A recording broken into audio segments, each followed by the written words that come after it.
Pilipinas kong mahal, ang puso ko at buhay man sa iyong ibibigay. Tungkulin kong nagampanan na lagi kang paglingkuran. Ang laya mo'y nabantayan, Pilipinas kong mahal.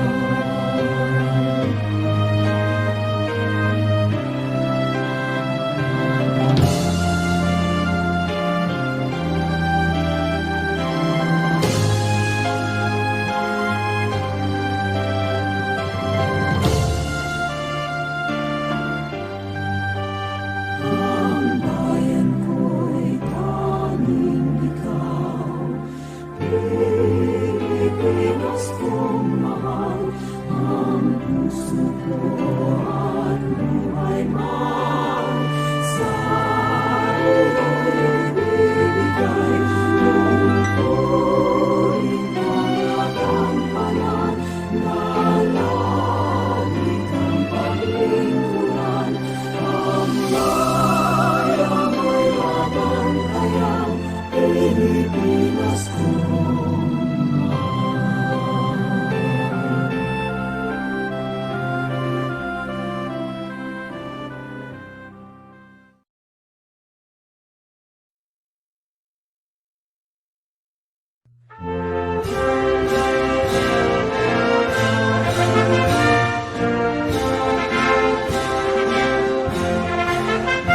Bayang mahal nating lahat, tampok ng NCR. Pusod nitong ating bansa, dulot kaunlaran. Taas noon liwagayway ang bandilang NCR. Karunungan at katarungan sa bansa'y itanghal. Mga lungsod ng NCR, sa puso ko'y dangal. Ang adhikay sulong ka, ang tanging NCR. NCR, NCR, dangal nitong bayan. NCR, NCR, dangal nitong bayan. Mga lungsod ng NCR, sa puso ko'y dangal. Ang adhikay sulong ka, ang tanging NCR. NCR, NCR, dangal nitong bayan. NCR, NCR, dangal nitong bayan.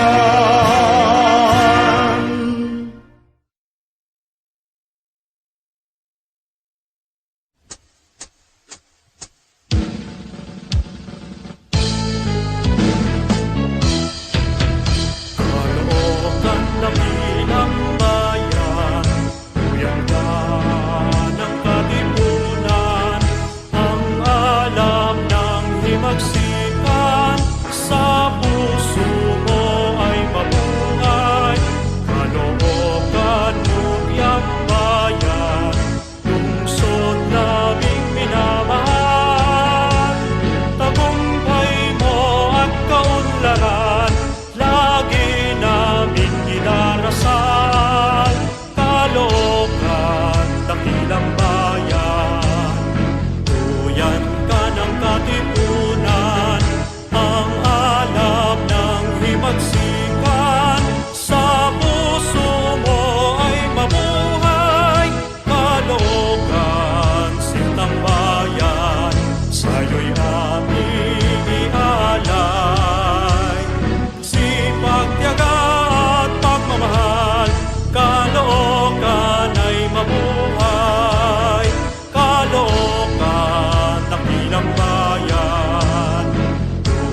mabuhay, ay mabuhay, ay mabuhay.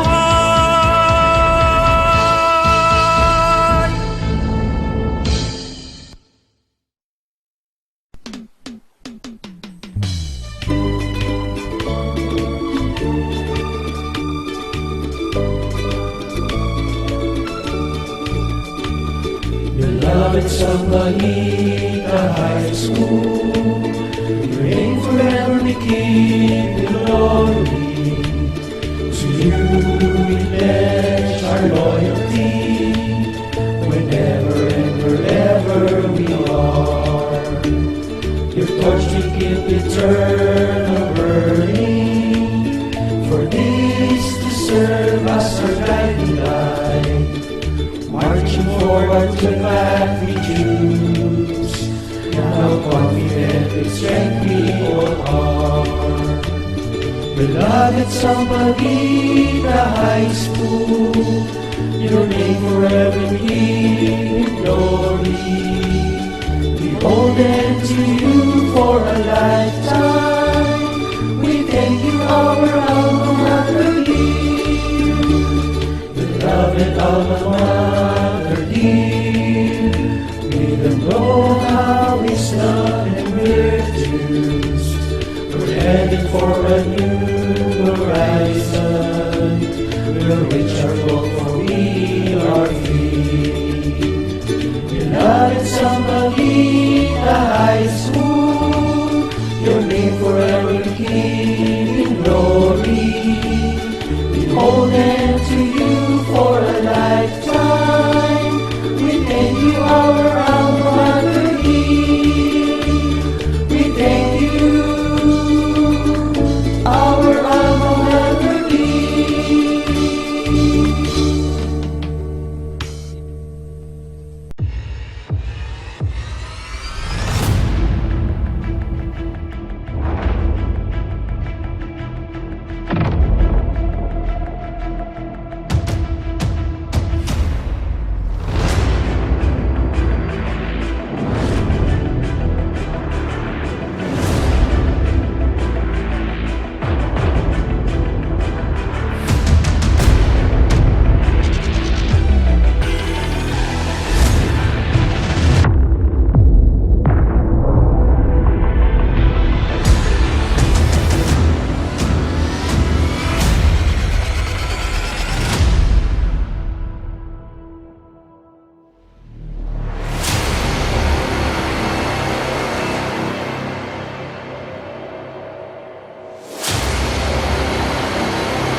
They're chasing me. They're chasing me. No, they must not catch me. I have enough money now. Yes, enough money for my starving mother and brothers. No. Please, please let me go. Let me go home before you imprison me. Very well, officers. Take me to your headquarters. Good morning, Captain. No, Captain, you are mistaken. I was once a good girl. Just like the rest of you here. Just like any of your daughters.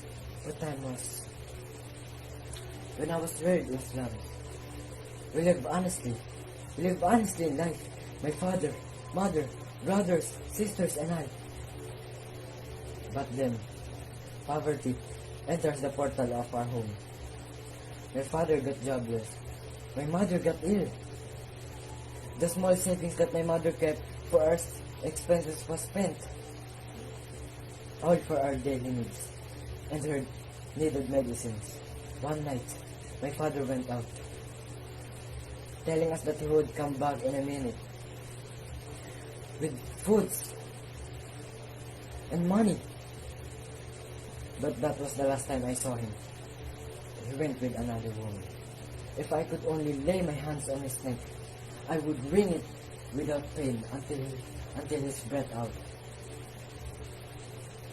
If you were in my place, you'd do it, won't you, Captain? What? You still won't believe me? Come and I'll show you. Come and I'll show you a dilapidated shanty by a railroad. Mother! Mother! I'm home! Mother? Mother! There, Captain. You see my dead mother, Captain? There are tears in your eyes, Captain. Now pack the money and return it to the owner. What good would this do to my mother now? Huh? Huh? She's gone. You hear me? She's gone. Am I to be blamed for the things I have done?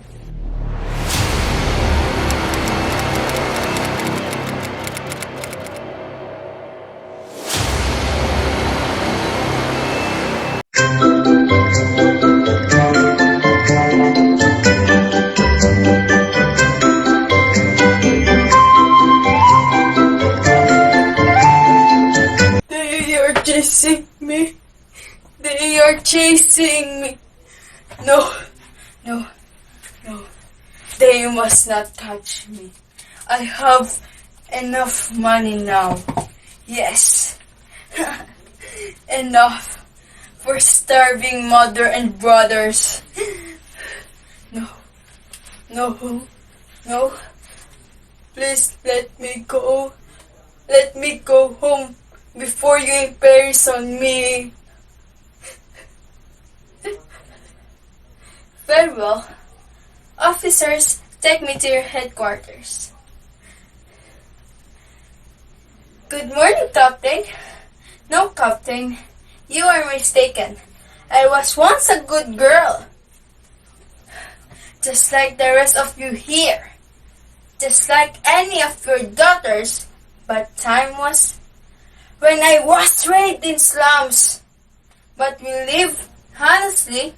We live honestly in life. My father, my mother, my sister, my brothers, and I. But then, poverty enters the portals of our home. My father became jobless. My mother got ill.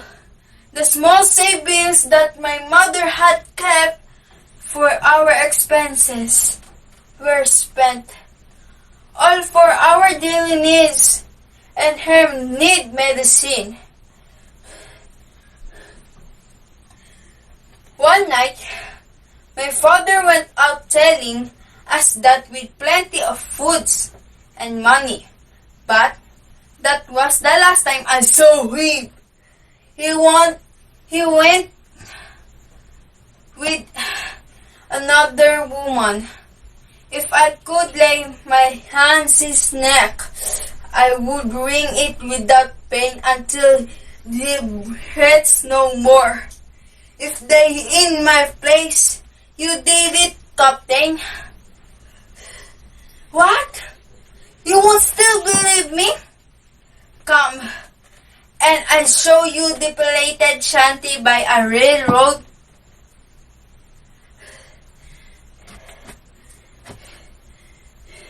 Mother? Mother? I'm home. Mother? Mother? Mother? Mother? Dear Captain, see my dead mother. Captain, there are tears in your eyes. Now, pack this stolen money and return into the owner. What good would this do in my mother now? She already gone. Do you hear me? She already gone.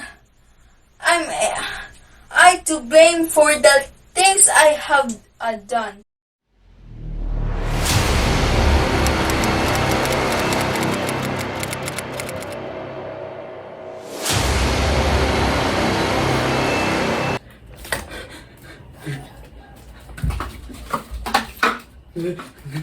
They're chasing me. They're chasing me. No, no, no, no. They must not catch me. I have enough money now. Enough. Yes, enough for my starving mother and brothers. Just let me go. Just let me go home before you imprisoned me. Just let me go. Very well, officers. Take me to your headquarters.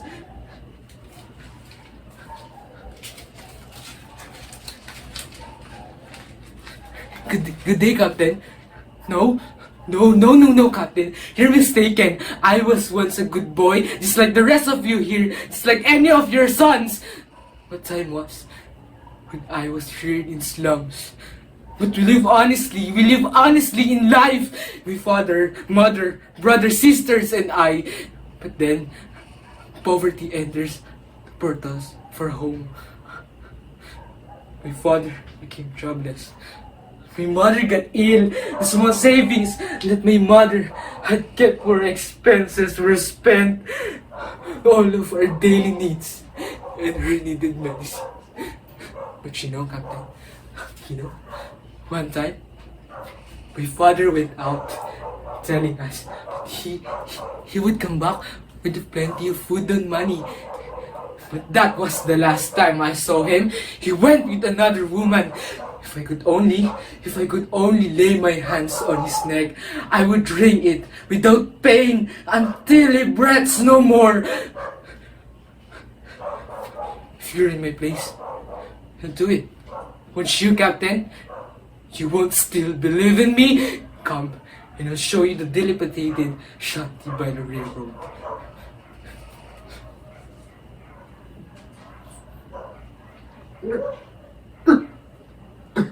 Smells bad.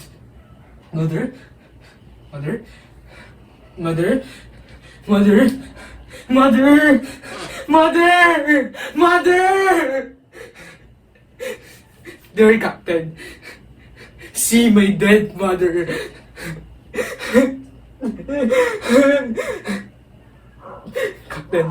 Captain, there are tears in your eyes. No, Pak is stolen his money and returned it to the owner. What good would it do to my mother now? Can't you see? Can't you see? She's already gone. She's already gone. Am I to be blamed for all the things that I've done?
Listen and Read by Cristome Arboleda. Look around you. Have you seen the signage on the street? The labels on the wrappers of the food you eat? Or just what you see on the screen? Can you understand what you see? Can you read? Reading is a basic skill that is taught to everyone since the first Latin lesson of Abacada. In their preschool class, with their teachers and classmates singing Baba Black Sheep. Remember, When you first read the words cat and dog, a big smile is flattered on your face. Look how proud you are. With the stars that teachers have given you in your first reading class. Now that I'm on my third year in high school, my skills in reading became my asset. An asset which I can use anytime and anywhere. Although it's take time, efforts, and a lot of study, and study to improve the skills. It all makes sense that I am growing up. To read is to understand what life is telling us. It widens our imaginations, capabilities, and strengthens our minds. To read allows me to explore more topics in English and languages. It helps me to be a good narrator, a better speaker, and the best learner. Reading widens our vocabulary. A simple hi, hello, is not enough to strike up a conversation. Impress your crush with your poetic charms. Now, please look at me. Some say reading in English is hard. I agree. But might as well try.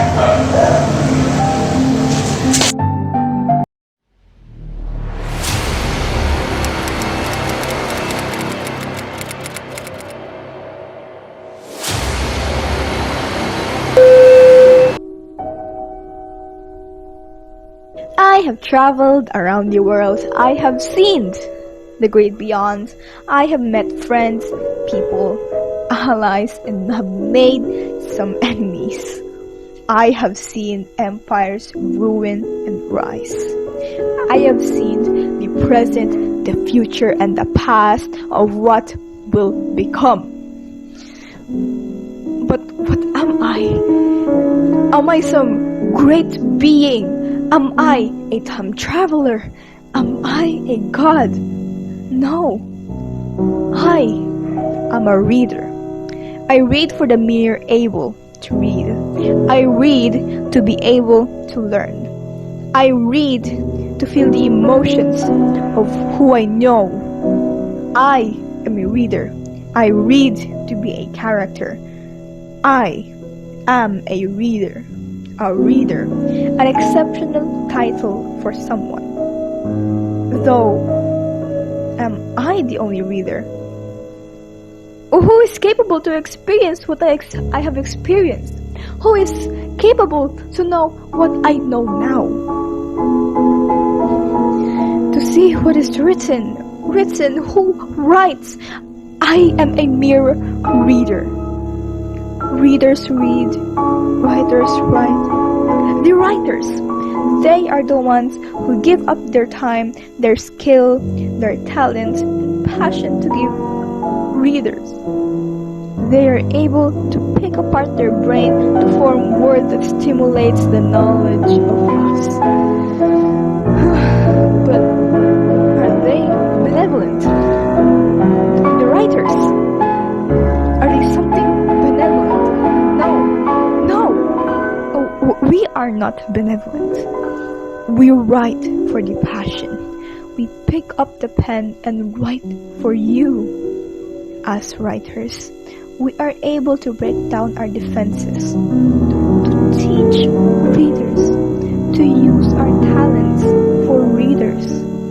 We are merely writers. The readers are the one who we teach and learn. We teach different languages, teach them how to feel. We writers use our knowledge to help people become readers. As we write, we become artists who paint a beautiful painting. Vivid, vibrant, colorful, or sometimes dreary and sorrowful. Most times, it's helpful and bright. As writers, readers. We are one.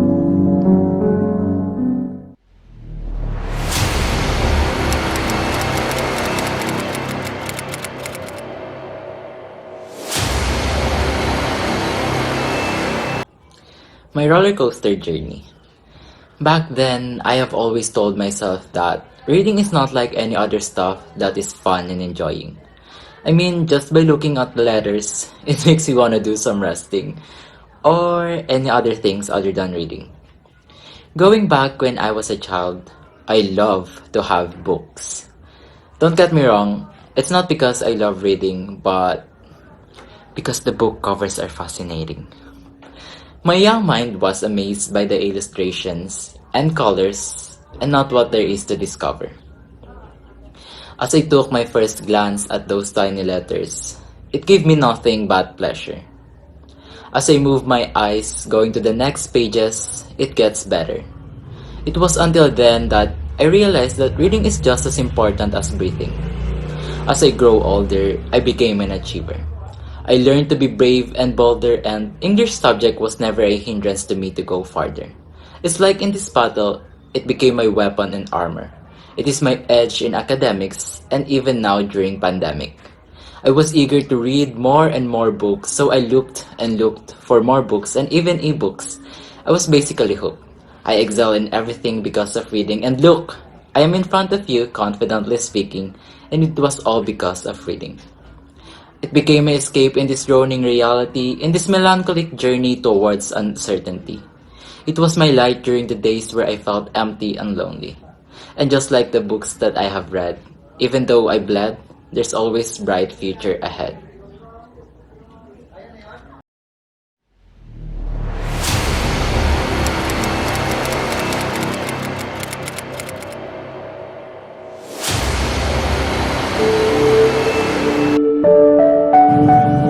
Reading is an asset. Use it properly and enrich your ability. Reading is one of the best way to enrich your knowledge. It is a skill that most of us possess. It gives us a lot of advantages, including the ability to understand the phoneme, morpheme, syllables, words, phrases, and sentences.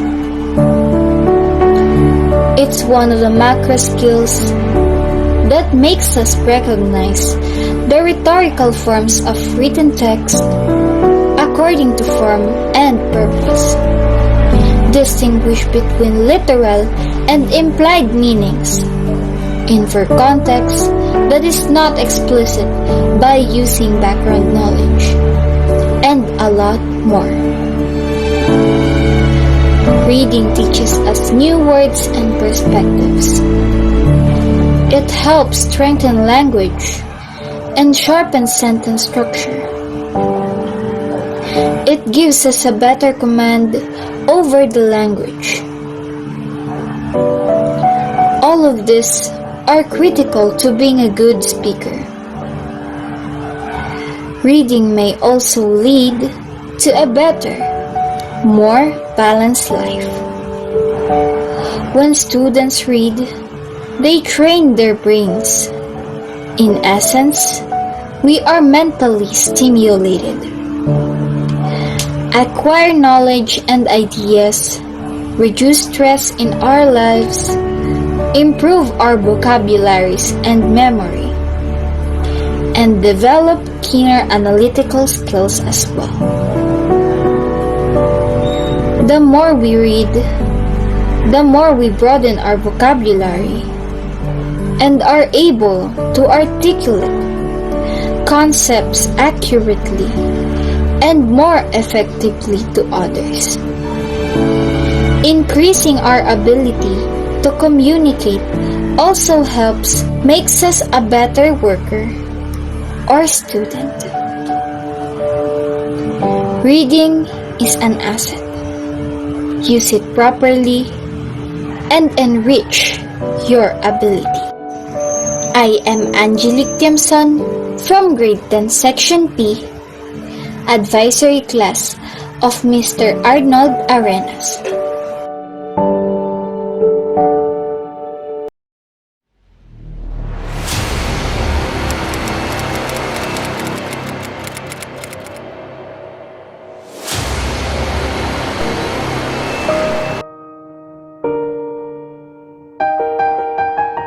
In every aspect of your life, reading is important. It helps us to develop our minds and become observant. Great readers make great writers, while great writers make great communicators, and great communicators make great persuaders. Reading is an important macro skill. When we are young, we learn alphabet through this skill. Reading develops language, thinking, and even critical skills. It gave us so many chills. Reading helps us succeed in life. It's easy like slicing a cake using a knife. Reading can be fun and adventurous, just like the studying the periodic table of phosphorus. Reading takes a lot of practice. Sometimes we tend to malpractice, but the time we understand it, it is called a masterpiece.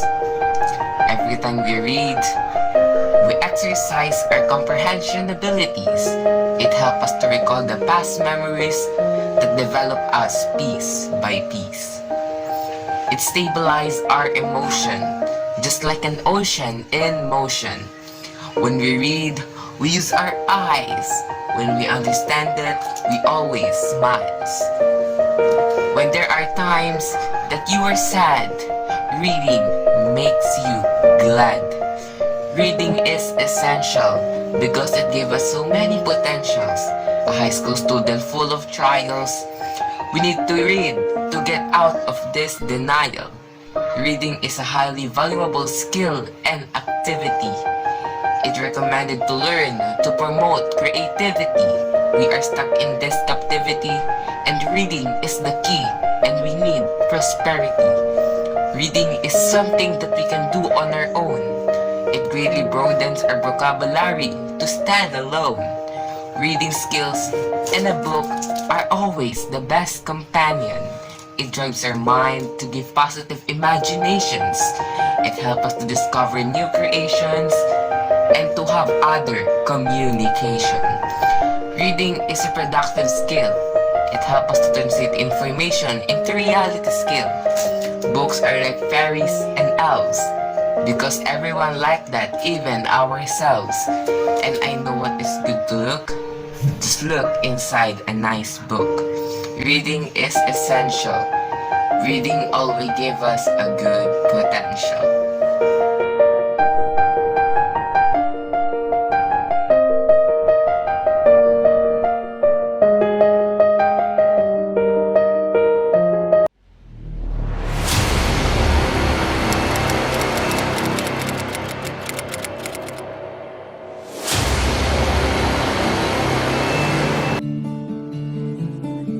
Reading, skill of knowledge. Reading helps us in our daily living, expands our mind, and it teaches us to be kind. As the breeze of the wind continued to flow, reading helps us grow. Mentally, emotionally, psychologically, it broadens our vocabulary. Reading is one of the macro skills. Listening, speaking, writing is also a part of this. The seamlessly blending of capability is one of our communication responsibility. So let's read books. Be smart even just by the looks. Increase your courage and build up your knowledge.